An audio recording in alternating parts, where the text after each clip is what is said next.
guys, it's Sean O'Connell, the managing editor here at Cinema Blend, back with yet another Snyder Cut breakdown, working our way through all the characters that are going to be different from theatrical to the Snyder Cut coming to HBO Max. Joined, as always, by Hannah Solek. Hi, Hannah. How are you doing? I'm great. I'm better than Henry Cavill was when he had to do all these terrible reshoots for Justice League in 2017. Hey, listen, there's a book you can read called Release the Snyder Cut that dives into the amount of work that got done on Henry Cavill's face and the negotiations between the Mission Impossible Fallout team and the Warner Brothers team to almost remove the mustache from Henry Cavill's face. But that's neither here nor there, Hannah. We're not here to plug books. Oh, we're not? Books are knowledge, and knowledge is power. And I am... No, what am I? What was I saying? We're here to talk about Superman. Yes, Superman. So Superman is the last of the Justice League characters that we have yet to do in our series. Well, I know we say like with every character, like they were the most butchered, but like Superman, I think Henry Cavill did the most work in reshoots, or at least like the most of his scenes were reshot because he wasn't really in the first half of the movie anyway. So got a lot to talk about. Right, exactly. So right off the bat, like it's 55 seconds into the movie when you see the butchery that took place on his face. The swollen cheek that looked like poor Superman was in the middle of oral surgery when he had to got his jump up teeth out. It's fine. Film his scenes.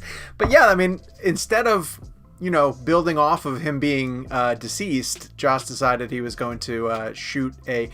Can we talk about that scene? Let's talk about that scene. Yes, let's just go ahead and dive in and do our first section where we get to rip on everything that happened in Justice League. Good Lord. That scene is so bad. And not only is it really bad from a production standpoint, but it makes no sense in the grand scheme of anything that's happening. Like, Superman had died in BVS.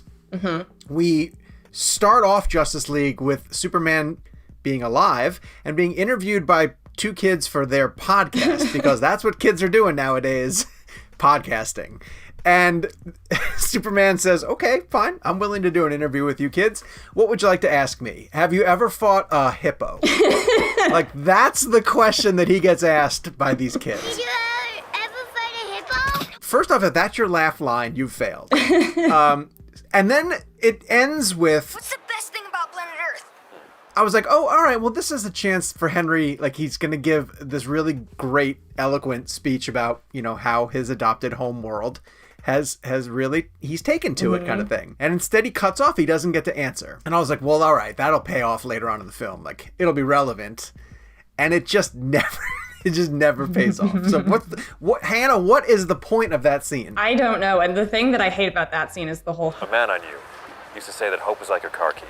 But I feel like Joss almost just or Warner Brothers, I don't know whose decision that was, just wanted to be like, hey guys, remember Superman? Ever hear of Superman? Superman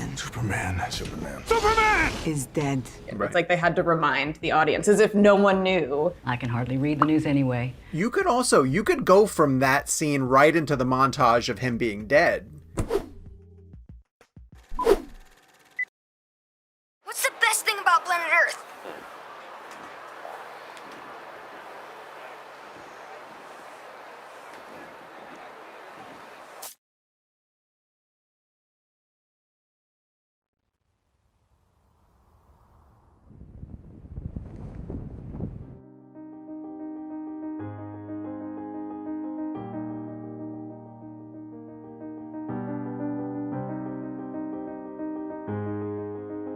But instead, they sandwich in that awkward Batman sequence where, again, the Mindhunter criminal, whose name I still haven't remembered from last week, has to go around and be like, It's because they know he's dead, right?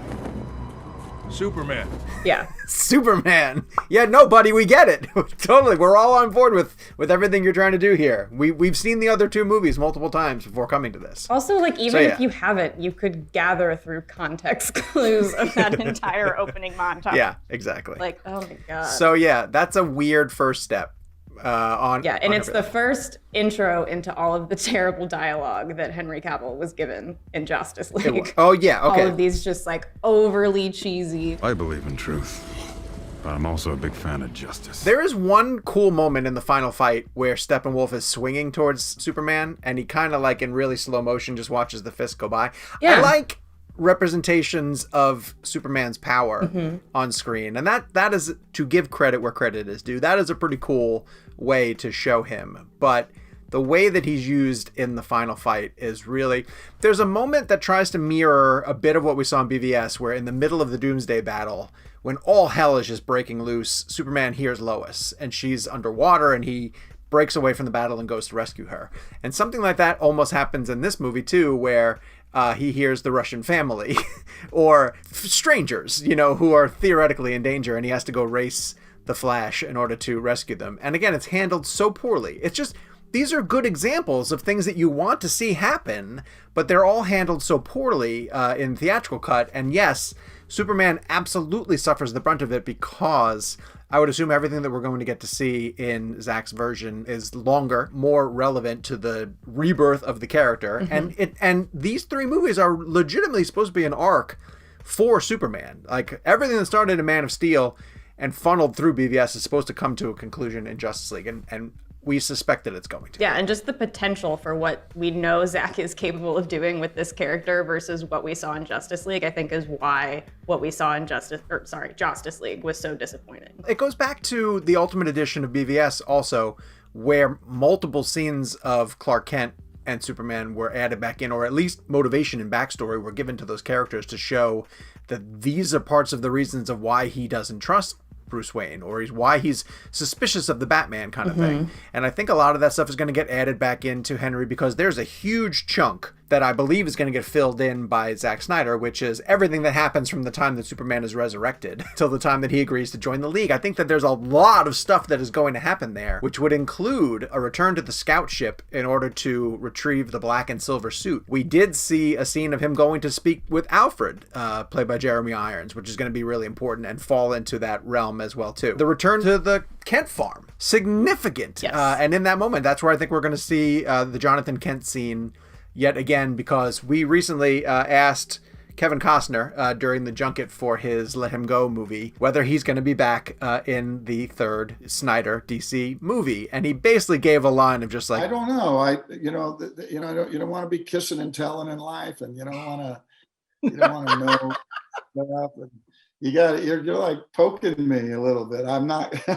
It was either that or can't tell you. That's a yes without saying yes. So all these things we expect to be put back in, and they were all chopped out of Justice League, essentially. So let's talk about Superman's return and resurrection, because I think there's a lot to dissect there. And a lot of what we saw in Justice League looks very, very similar to what we think the resurrection scene will look like. But in Zack's version, it's supposed to be more epic and on a larger scale. Surprise, surprise. And will also, he immediately deflates the idea. And again, he hasn't seen Justice League, according to him. But the idea that Lois Lane, I know. I'm going on record as saying I don't believe that. But the idea that Lois Lane was Bruce Wayne's secret weapon, that he would eventually bring her out, and that would be what brings Superman back down to reality kind of thing. But Zack has included the shot of Lois essentially seeing Superman flying high above the sky. So that's going to play out differently as well, too. So we'll have to answer in Justice League, in HBO Max's Justice League, where Bruce is during the Heroes Park fight, because he's not part of it from everything that we've seen. We talked about, you and I, about how there will be extensions of some of the fight, because there's a sequence where there's a tank that's being thrown in the direction of the police officer who's played by the original Jimmy Olsen, and it's blocked by Cyborg. And so that signifies a much larger battle, which again is what I would assume. If Zack is going through the trouble of resurrecting Superman and having him go through this point where he's going to take on the League, you're going to see it. It's not going to be one lone police officer just hanging out.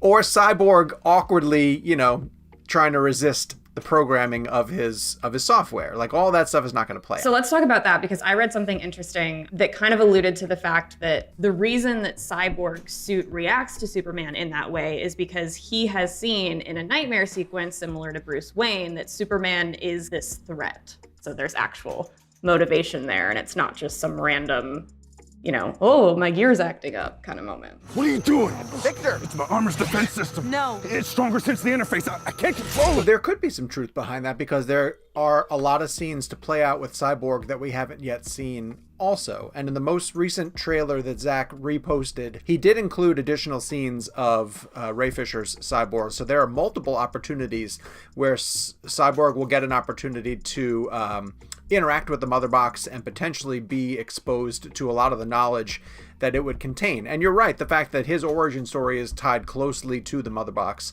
So it's possible that he could experience one of the nightmare sequences sort of triggered by the Mother Box and show him that Superman eventually does become a threat. The other option that I've heard, or at least a rumor that I've heard, is that Cyborg will experience his nightmare much later in the movie, at a time when he's trying to pull the Mother Boxes apart in the finale, but I don't know if that's going to be the case.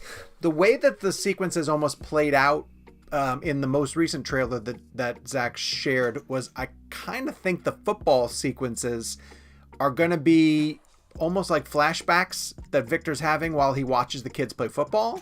But that would mean that the nightmare sequence could take place absolutely during the Star Lab scenes when he watches his father pass away. And so, yeah, that would lead a lot of credence to the notion that potentially he's reacting to Superman because Superman's coming across as a threat. And that could make the whole dynamic of the team really interesting, because we know that there's going to be some kind of division between, who thinks it's a good idea to bring Superman back, who doesn't. But it sounds like when Superman actually comes back, it's going to be a little bit more complex. Oh, yeah. And I do think that that's one of the things that it sounds like Zack would lean into, which is the confusion that Superman would almost feel having been resurrected. It almost feels to me that the line that Joss clearly wrote, which is, You won't let me live. You won't let me die. That theme was at least relevant in the stuff that Zack is going to explore. Yeah. Because here you do have this really significant sacrifice that Superman does at the end of BVS. He says goodbye to Lois Lane. He's essentially like realizing the only thing that's going to stop this monster from destroying the planet is me, that I have to sort of sacrifice myself in order to get there. He shouldn't just wake up and be like, oh, cool, I'm back. Like it should be a prolonged almost. And this is where I kind of think after fighting the League, it won't be the introduction of Lois Lane that brings him back, but it will be a trip back to almost like full circle through the Man of Steel stuff. It'll be a trip back to the scout ship. And there have been some rumors also that in addition to Jonathan Kent and Kevin Costner getting a chance to return, that when he goes back to the scout ship, he's also going to get another conversation with the hologram version of his father, Jor-El, which would be Russell Crowe. I don't think that's been confirmed in a way that like things are confirmed, but I think that that's pretty well understood by most people who have been tracking what Zack is adding to the cut. So I hope I'm not spoiling much of anything here. But again, it's not confirmed, but I think Russell Crowe is going to get a shot to bring Superman back. And these are the types of conversations that I think would sort of straighten out the psychology of how Superman probably is going to be feeling coming back to terms with this. Because then there's a moment at the end of the Kent Farm sequence in Justice League where he's essentially just like, I guess I got to get going now. And Lois Lane's like, yeah, they really do need you. But if he has a lot more time to come to terms with that fact, it's almost like it's back to the sort of Man of Steel debate of, do I have to be this hero? Am I obligated to be this person because I have these powers? He may almost have to come to terms with that all over again. And I could see a Jonathan Kent conversation, some sort of great dialogue that Chris Terrio wrote and gives to Kevin Costner that says like, yeah, you've gone through this entire journey and this is where you are right now. And now you're at a point where this league needs you kind of thing. And so go be their hero. And we've said this in every video. It's the difference between 2 hours and 4 hours. Yeah. You have this opportunity to let these characters breathe and to develop them as people and not just hastily rush from Heroes Park right to the cornfield. He's got to go on this journey kind of thing. And part of it is getting the black suit, and the black suit is going to be really significant. And if Zack keeps showing the black and silver suit, it's probably because it's for a reason. Like, I think that there's something significant to the fact that he's choosing it and the fact that he's ending up in it. We know he's going to be wearing it while he fights the final battle against Steppenwolf. And then I do kind of want to see, and I've said this in other videos, like I'm really excited to see the scenes that happen after the final fight, because I think he's going to be in red and blue by the time all is said and done. So let's talk about the black suit a little bit. So what exactly is the significance of the black suit for those who might not know? It's a reference to a storyline in the comics when Superman did die at the hands of Doomsday. And there was a moment when multiple Supermen came back and they all had different costumes and one Superman had really long hair and they were black and silver. And they were meant to represent different feelings and emotions that Superman was going through at the time, and it turned out that only one of them was truly the real Superman and the other one were somewhat imposters.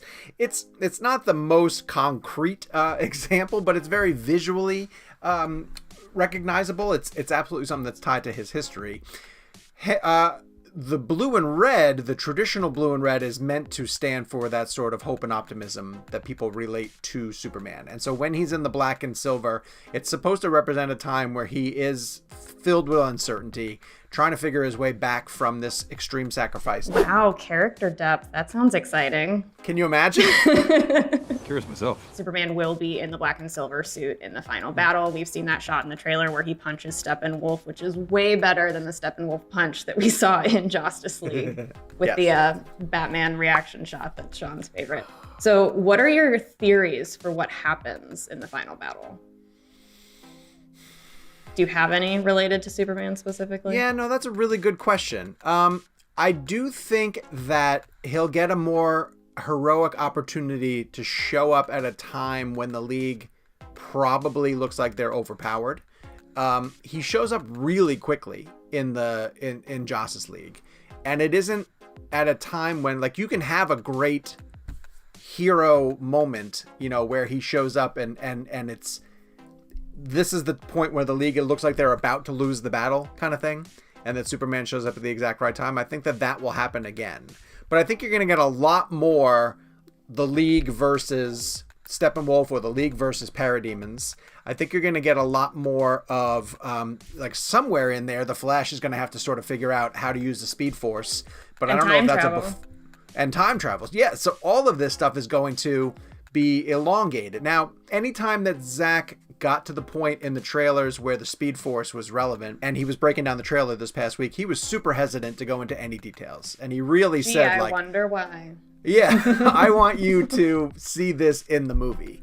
And so I think that he's got some really big things planned for that final battle. And again, we've said this in a few of the other videos, like, when we get to the final, like, the entire League against Steppenwolf, Zack's not going to blow the opportunity to use all of their powers and all of their skill sets choreographed to the point, you know, where they're needed to be against Steppenwolf. And it's almost like when you brought Wonder Woman into the fight against Doomsday in BVS. Like, they all had significant things to do, and they almost wouldn't have overcome if not for that. And so, yeah, it's going to be much longer. It's going to be more intricate. I assume it's going to be well choreographed. It'll probably I don't feel think Superman's earned, gonna show... which would be nice. 100%, yes. And I don't think Superman's going to show up until he's absolutely needed. And again, the Speed Force and time travel. Like, there's gonna be a lot more things part of it, but a lot more things that are implemented into it.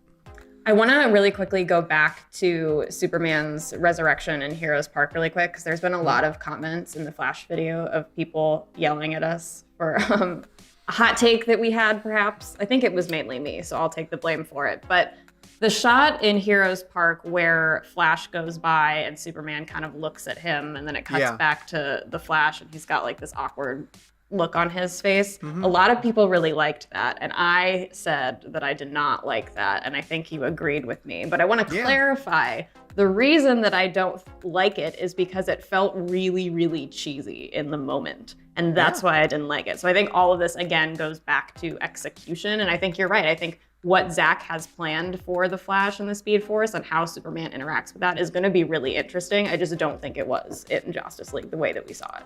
Yeah, and also, it's okay for us to not like a few things that Zack tries to do.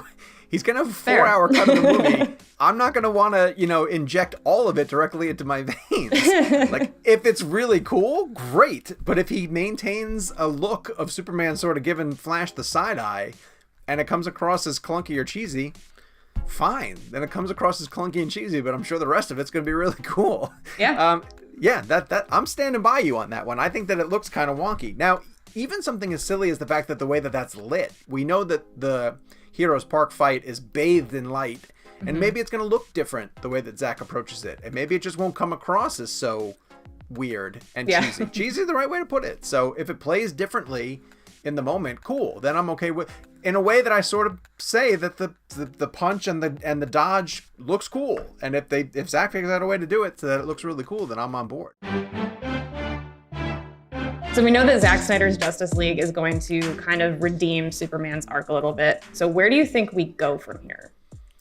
It's really interesting because Zack has said something that fans are really holding on to this week, which is they are treating the cut that's going to HBO Max the same way that they would have in 2017, which kind of means that when we get to the end of it, he thinks that it's going to be teasing out sequels or paths for the story to go to. I do think we're going to get to a point at the end of Justice League where the League is now in a place where it can come together anytime that the threat is needed.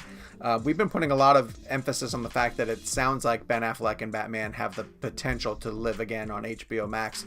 I really do think Henry's going to get another chance. I think that DC is going to want to continue Superman in some way, shape, or form. He's just too valuable of a character to leave off the table. And Henry Superman said that he feels wants to do it too, right? Oh, 100%. He loves playing the character, and he's still of the age and still in tremendous shape, and it's a great opportunity for him to continue doing it. I feel like Henry and Superman, it's the type of character that they deserve the big screen. And I don't mean that as a slight to Ben if he gets to do Batman on HBO Max, but currently they're in a situation where Ben may potentially show up in the Flash movie.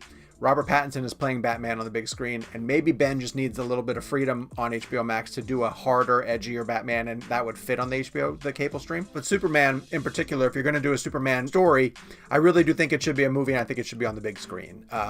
Give him the opportunity to properly soar the way that Zack has been meaning for him to do ever since he got introduced in Man of Steel. And so, while I don't know that Zack would be the one to potentially direct it, I think by the time he gets to this third story, his Superman arc will have concluded, kind of thing. Like, the things that he wants to do with the character probably are done.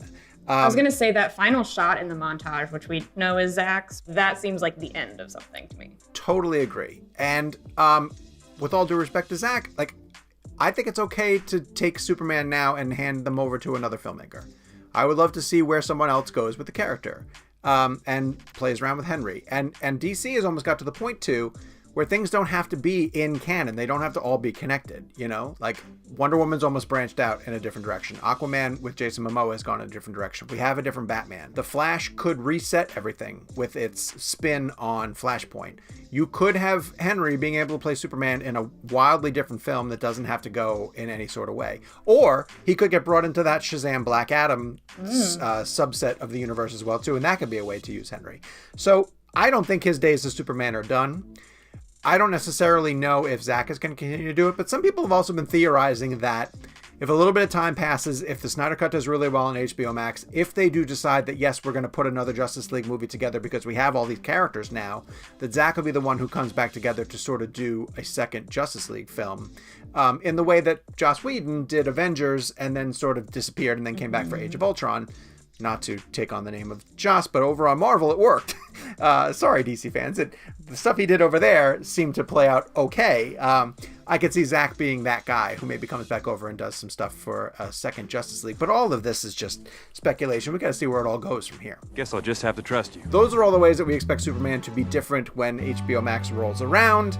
With their version of the Snyder Cut, we will be back with a few more character breakdowns. We've heard your calls for some additional characters outside the League, and we're going to dive into how they will be different. In the meantime, make sure that you keep it here on Cinema Blend for all of your Snyder Cut needs as we work our way to 2021. While you are here, make sure you go down and hit subscribe and turn on your notifications, hit the comments, and let us know what you thought of this week's video, and we will see you back here on Cinema Blend very soon.